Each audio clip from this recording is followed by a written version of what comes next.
Want to show off your amazing projects but struggling to find your GitHub profile link? Let's nail that down in the next 60 seconds. Okay, first things first, make sure you're logged into your GitHub account. You'll need to do this on a computer or in desktop mode on your mobile device. Take a look at the upper right corner of the page. You'll see your profile picture there. Go ahead and click on it. Clicking your profile picture brings up a drop-down menu. In that menu, you'll see a few options. The one we're interested in is labeled profile. Click that.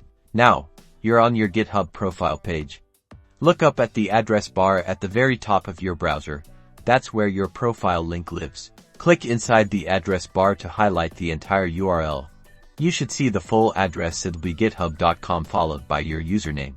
Right-click on the highlighted URL. A menu will pop up. Find the option that says copy and click it. This copies your GitHub profile link to your clipboard.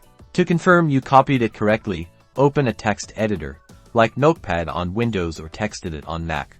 Right-click in the text editor and select Paste.